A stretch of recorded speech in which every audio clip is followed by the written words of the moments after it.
வாழ்க்கையில ஒருத்தரோட வெற்றி எதுங்களா? அவர் வாழ்க்கையை அவர் வாழணும். அவர் வாழ்க்கையை அவர் வாழ மாட்டாரு. அதான் பிரச்சனை. ஒரு ஆண் நல்ல வாழு, ஒரு பெண் நல்ல வாழு, உன்னை பார்த்துட்டு உன் பிள்ளை வாழ்வான். முதல் அடிப்படை, இங்கு பிறந்தோம், நாம் என்ன சாதித்தோம். குருவை நேசிக்கிறேங்கிற பேர்ல குருவுக்கு குளிர் காய்ச்சல் வர வைக்க கூடாது. ஸ்கூல்ல உங்க பிள்ளை வின் பண்ணணும்னா நீங்க சாம்பியனா மாறணும். புரியுதா? பிள்ளைக்கு நீங்க தாங்க கோச்சரு. நீங்களே அப்படியே உங்களை பார்த்தாவே பயந்து தோக்குற மாதிரி இருந்தீங்கன்னா நீங்க என்ன பண்றது? எக்ஸாமுக்கு போகும்போது முன்னாடிலாம் நிக்காதீங்க. உங்களை பார்த்துட்டு அங்க போய் படுத்துருவாங்க. அப்ப நிக்கும் போது சூரியன் மாதிரி நிக்க வேண்டாமா? ஒரு தாயை பார்த்தோன்னா வருண்டா எக்ஸாம் அப்படின்னு போகணும். உண்மையான சுகம் எழுதுணுமா? கடன் இருக்கக்கூடாது. நம்மள ஒருத்தன் கேள்வியே கேட்க கூடாதுங்க. முதல்ல 3 வேளை நீ நல்லா சோறு தண்ணு, அப்புறம் இன்னொருத்தனுக்கு சோறு போடலாம்.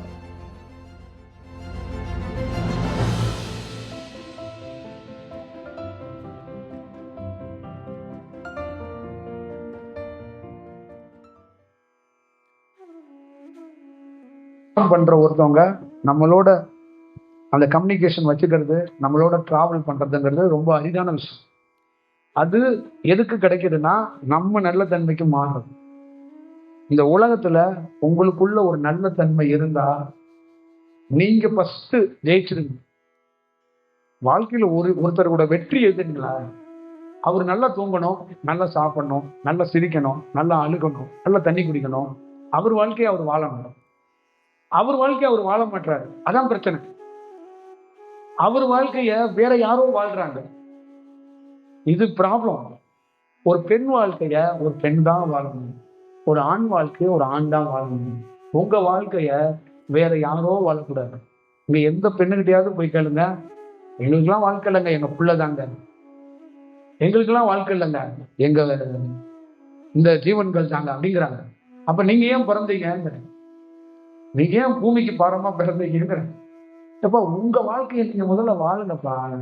பஞ்சு டைலாக்கா பேசாதீங்கப்பா. பிள்ளைக்காக வாழ்றேன், பிள்ளைக்காக. முதல்ல நீ வாழுப்பா. பிள்ளைக்கு கொடுக்குற கிஃப்டே நீ வாழு. ஐயோ நீ வாழு. அதான் நான் சொல்றேன். ஒரு ஆண் நல்ல வாழு, ஒரு பெண் நல்ல வாழு, உன்னை பார்த்துட்டு உன் பிள்ளை வாழ்வான். நீ அழுது உன் பிள்ளைய பெரிய காப்பாற்ற வேண்டிய அவசியம் இல்லைப்பா. நீ புரிஞ்சுக்கணும். அப்ப இங்க பிறக்கிற ஒரு ஆணும் ஒரு பெண்ணும் தான் நல்லா வாழணும். அப்ப தனக்கிட்ட இருக்கிற மைனஸ் பிளஸ் அந்த குறைபாடுகள்லாம் கலைந்து தான் நல்லா வாழணும். அவ்வளவுதான் கான்செப்ட். நீங்க நல்லா இருக்கணும், அவ்வளவுதான். அடுத்ததான் இன்னொரு நபர், அடுத்ததான் உங்க கிணவர்லாம் தனி நபர் முதல் நல்லா இருக்கணும். நீ நல்லா வாழணும். அதுக்கு என்ன வேலை அதை பாரு. உன்னை வருத்திக்கிட்டு நீ இன்னொருத்தருக்கு தியாகம் கொடுக்காத, இன்னொருத்தருக்கு வாழ்க்கை கொடுக்காத. அப்படி அந்த லைஃப் எல்லாம் வேண்டாம். புரியுதா? நீ முதல்ல ஸ்டெடி உனக்கு தான். அதான் நான் சொல்றது. அதை நீங்க பார்த்துக்கங்க. சரிதானே? உங்களை ஃபீல் பண்ணி சூரியவம்சம் படத்துல இருக்க மாதிரி டயர் உருட்டிட்டு போற கதைகள்லாம் இருக்கக்கூடாது. புரியுதா? டயரை உருட்டணும், ஆனா உனக்காக உருட்டணும், உன் பிள்ளைக்காக உருட்டக்கூடாது. புரியுதா? முதல்ல உனக்காக முதல்ல வாழு. அடுத்தது உள்ள தானா உன்னை பார்த்து அது வாழும். அதுக்கு கிடைக்கும். ஆரோக்கியமான தாய் இருந்தா ஆரோக்கிய பால் தேவையில்லை. புரியுதா? ஆரோக்கியமான தாய் இல்லைன்னா ஆரோக்கிய பால் வேணும். புரியுதா? அப்ப ஆரோக்கியமான தாயும் ஆரோக்கியமான தகப்பனும் கிடைச்சிட்டா பிள்ளைக்கு ஆரோக்கியமான கல்வியும் ஆரோக்கியமான வாழ்க்கையும் கிடைச்சே தீரும். அப்போ ஒரு தாய் தந்தை நோயாளியா தன்னை வருத்திக்கிட்டு தன்னை புலம்பி தவிக்கிற தாய் தந்தை அவங்க வேண்டாம். அதை வேண்டாம், அதை தூக்கிறீங்க, அதை விட்டுருங்க. பழைய சிவாஜியே டயர்டாகி போயிட்டாரு.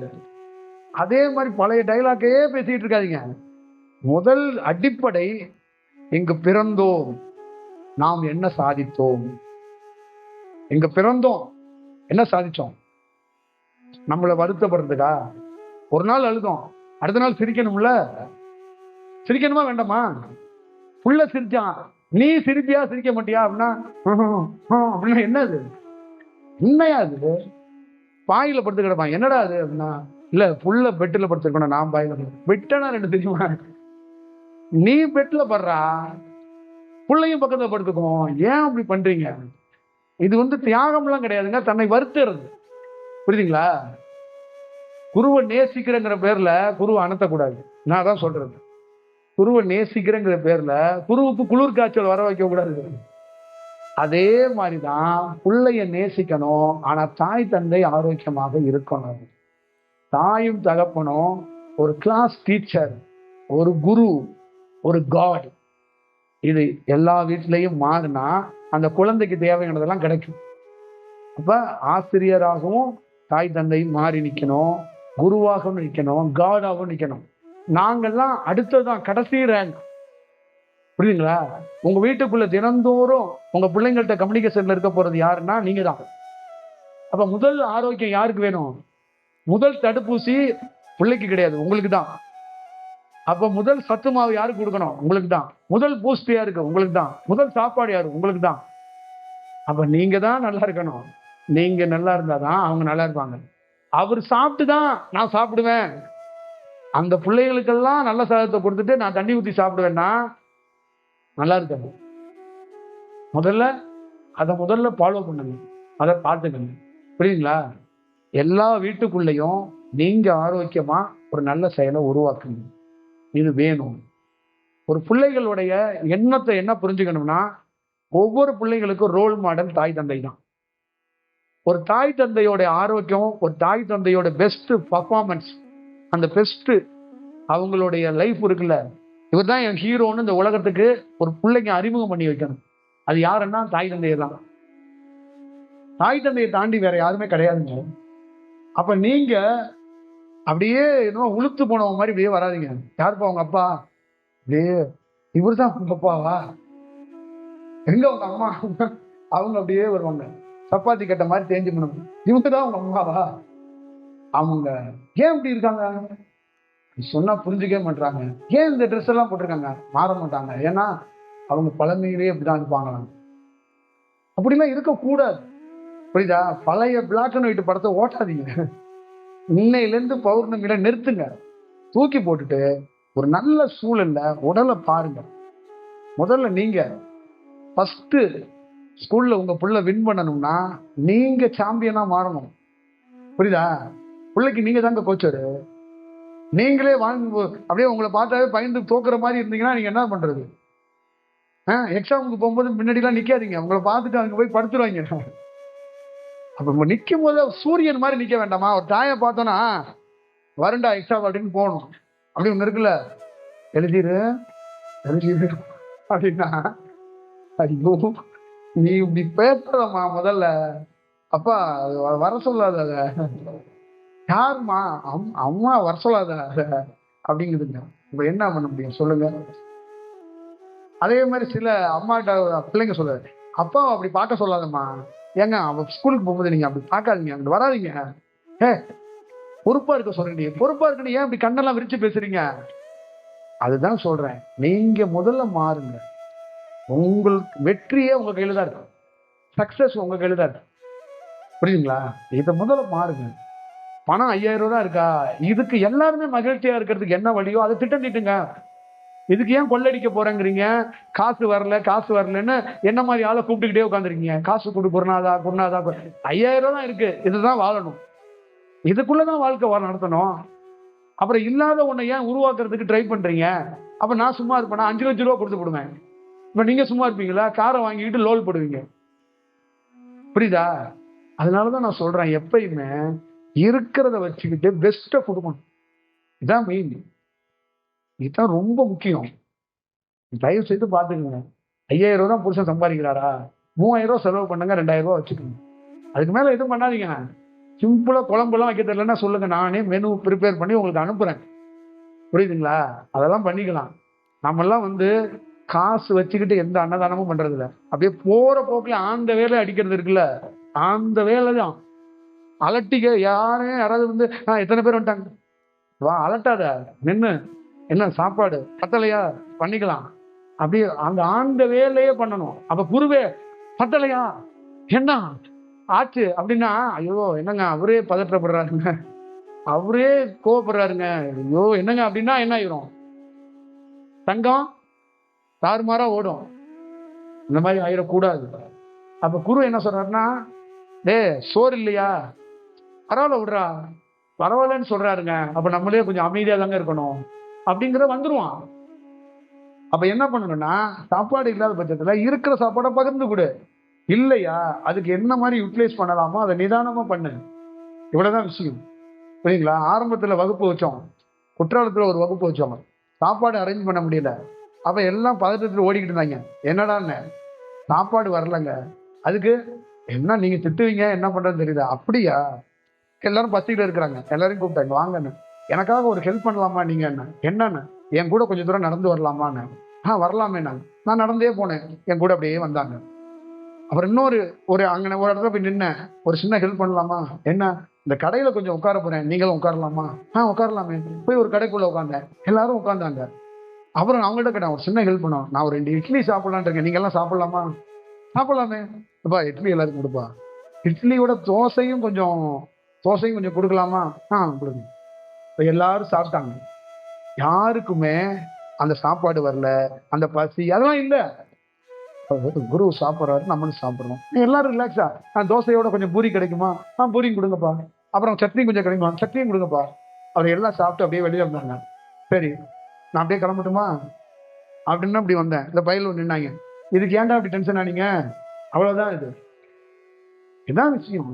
இதைதான் நீங்க பண்ணணும் உங்க பிள்ளைங்களுக்கு. புரியுதுங்களா? இதை விட்டுட்டு வாழெல்லாம் உருவனீங்கன்னு அழக்காது. பீஸ் கட்டணும் புருஷனை பண்ணீங்கன்னா அவனுக்கு பீஸ் கட்டணும், அப்புறம் ஹாஸ்பிட்டல்ல படுக்க போட்டு. புரியுதுங்களா? இப்படிதான் மூக்குத்தியை கொண்டு போய் வச்சு போடுறீங்க, தோட்டை கொண்டு வச்சு போடுறீங்க, தாலி கடைசியா குண்டு மட்டும்தான் இருக்கு, அதையும் கொண்டு வைக்கிறேன் அப்படிங்கிறீங்க. இதுக்கெல்லாம் காரணம் என்னன்னா, அந்த மேல் மாடியில இருக்கிற கூரையில போய் நம்ம புள்ள உட்கார்ந்தாதான் சூரியவம்சம் தேவயானி மாதிரி ஐஏஎஸ் ஆகும்னு நீங்களா கற்பனை பண்றீங்க. ஏன் கீழே உள்ள கூரையில உட்கார்ந்து ஆகாதா? என்னங்க ஆகுமா? ஆகாதா? ஐஏஎஸ் ஆகிறதுக்கு மேல் கூரை தேவையில்லைங்க, கீழ் கூரையே போதும். அப்ப உங்க கவனம் எங்க இருக்கு அப்படிங்கறத பார்க்கணும். ரொம்ப முக்கியம். ஒரு குழந்தை படிக்கணும், ஆனா அதே நேரத்துல அந்த குடும்பம் அழியக்கூடாது. ஒரு குழந்தை கல்யாணம் பண்ணிக்கணும், அதே நேரத்தில் அந்த தாய் தந்தை பிச்சை எடுக்க கூடாது. புரியுதா? ஒரு வீட்டுல மங்களம் நடக்கணும், கல்யாணம் நடந்து 1 வாரம் கழிச்சு அந்த வீட்டுல போய் மார்வாடி கடையில நிக்க கூடாது. புரியுதா? அப்ப என்ன நடக்கணும்? அந்த வீடு எந்த சூழல்லையும் மாறக்கூடாது. அப்ப இன்னைக்கு கல்யாணம், அது 1 வருஷம் கழிச்சு பாத்தீங்கன்னா அதே வீட்டுல கல்யாண வீடு மாதிரியே இருக்கணும். ஏன்னா அந்த வீட்டு இருக்கிறதுக்கு ஏத்த மாதிரியே ஒரு வேலை பண்ணாங்க, கடன் வாங்கல, அந்த மகிழ்ச்சி அங்கேயே இருக்கு. புரியுதா? புது பொண்ணு 1.5 பவுன் நகை போட்டு வந்தா, அந்த 1.5 பவுன் அப்படியே கழுத்துலயே இருக்கு. புரியுதா? அந்த பில்டப் பண்ணி மாப்பிள்ள வரும்போது கதவை திறக்கும் போது 4 பேர் ஆடணும் அப்படின்னா நீ சேட்டு கடைக்கு தான் போகணும். புரியுதா? இதெல்லாம் எதுக்கு? குதிரைக்கிட்ட நின்றுகிட்டு போட்டோ எடுக்கிறது, கழுதைகிட்ட நின்றுட்டு போட்டோ எடுக்கிறது, முத நாளே ரூம் போட்டு ஹோட்டல்ல போய் நின்றுகிட்டு போட்டோ எடுத்துக்கிட்டு இருக்கிறது, இதெல்லாம் என்னையா? அதெல்லாம் எதுக்கு 2 லட்சம் ரூபா 3 லட்சம் ரூபா செலவு பண்ணிட்டு நீங்களாம் அலையிறீங்க? இதெல்லாம் செலவு பண்ணுங்க, ஆனா அதை கடனாக்காதீங்க, அதை தாய் தந்தைக்கு பாரமாக்காதீங்க. உண்மையான சுகம் எது தெரியுமா? கடன் இருக்கக்கூடாது. நம்மள ஒருத்தன் கேள்வியே கேட்க கூடாதுங்க. இப்ப நான் மைக்கை தூக்கி போட்டு போயிருவேன், என்னை யாருமே கேள்வி கேட்க மாட்டாங்க. இதான சுகம். இப்ப நீ காலைல குளிக்கணும், எந்திரிக்கணும், உன்னை எவனுமே கேள்வி கேட்க கூடாது. அப்ப அதான் வாழ்க்கை. அப்ப நீ எப்படி இருக்கணும்? நீ நிம்மதியா தூங்கணும், நிம்மதியா எந்திரிக்கணும். ஏன்னா உனக்கிட்ட கேள்வி கேட்க ஆள் இல்ல. உன் ஒய்ஃப் வந்தோடனே நாளைக்கு அரிசி இருக்காதுங்க, நாளைக்கு இருக்கவே இருக்காது அப்படின்னா அவனுக்கு எப்படியா தூக்கம் வரும்? எப்படி தூக்கம் வரும்? பிள்ளைக்கு எக்ஸாம் ஷீட்ல எழுதியே கொடுத்துட்டாங்களாம், இந்த மிஸ் இருக்கா பாத்தீங்க, எழுதியே கொடுத்துட்டாங்க, நாளைக்கு ஃபீஸ் கட்டியே ஆகணும். அப்ப அவர் என்ன பண்றாரு? வண்டி புக்கை கொண்டு அடகு வச்சுட்டு ஃபீஸ் கட்ட போறாரு. அப்ப ஒரு குழந்தை படிக்குது, தகப்பன் நோயாளியா மாறுறான். ஒரு குழந்தை வாக்கப்பட்டு போறா, தாய் முடங்கி போறாங்க. என்ன வாழ்க்கை? தாய் தந்தைய முடக்கி குழந்தைக்கு வாழ்க்கை கொடுத்தீங்கன்னா இது சினிமா படம் கிடையாதுப்பா. ரியலா நீ நல்லா இருக்கணும். புரியுதா? சினிமா படத்துல எழுதி காட்சியா ஷூட் பண்ணி ஸ்கிரீன்ல பார்த்துட்டு அழுகிற மாதிரி எல்லாம் இருக்கக்கூடாது. பிராக்டிகலுக்கு வாங்க, நிதர்சனத்துக்கு வாங்க, உண்மைக்கு வாங்க. நீங்க வாழ வந்தீங்க, வாழுங்க. பிறரை வாழ வைக்கிறது தாண்டி முதல்ல நீங்க வாழுங்க. அதான் ரொம்ப முக்கியம். புரியுதா? நான் அன்னதானம் திருவண்ணாமலையில கொடுக்கணும்னு சொல்லியிருக்கிறேன். முதல்ல நீ சோறு தின்னுட்டு உன்கிட்ட காசு மிச்சம் இருந்தா எனக்கு அனுப்பு. உனக்கே காசு இல்லைன்னா எனக்கே அனுப்புற? நீயே எங்கேயாவது கடன் வாங்கிட்டு வாழ்ற, அப்புறம் எனக்கே நீங்க அனுப்பணும்? முதல்ல நீ நல்லா சோறு வாங்கி தின்னு, அப்புறம் எனக்கு அனுப்பலாம். புரியுதா? முதல்ல 3 வேளை நீ நல்லா சோறு தின்னு, அப்புறம் இன்னொருத்தனுக்கு சோறு போடலாம். புரியுதா? உன்னை வருத்தாத. தயவு செய்து போய் நகரப்புறத்துல இதை சொல்லுங்க எல்லா தாய் தந்தைகிட்டையும், உங்களை வருத்திக்காதீங்கன்னு. சரிங்களா? போய் சாப்பிடுங்க, பண்ணுங்க. குழந்தைகளுக்கெல்லாம் பெரிய வரம் பார்க்குறேன் அப்படின்னு சொல்லிட்டு பல நாள் தூக்கத்தை கெடுத்துக்காதீங்க. சின்ன வரமா பாருங்க, நீங்க நிம்மதியா தூங்குற மாதிரி. புரியுங்களா? ஒரு தாய் தந்தையோட தூக்கம் ரொம்ப முக்கியம். புரியுதுங்களா? ஒரு பெஸ்ட் இங்க இருக்கிற குழந்தைங்க யார் இருந்தாலும் உங்க அப்பா அம்மாவுடைய வருத்திக்கிட்டு படிப்பையோ வாழ்க்கையோ பெறாதீங்க. அது வேண்டாம். அது நமக்கான வாழ்க்கை இல்லை. நம்மளோட வாழ்க்கை எதிர்மா தன்னுடைய தகப்பனும் தாயை சிரிக்கணும். அதான் நம்ம வாழ்க்கை. அதான் வாழ்க்கை. அதான் லைஃப். அதுதான் லைஃப். நம்ம வாழ்க்கையில யாரை தெரியுமா முதல்ல காப்பாற்றணும்? சாமி நமக்கு யாரு தெரியுமா? பெற்ற தாய் தந்தை தான். இவன் தான் சாமி. அப்புறம் தான் குரு எல்லாம் அடுத்தது.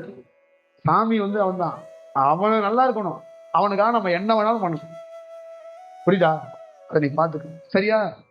போய் பண்ணுங்கப்பா.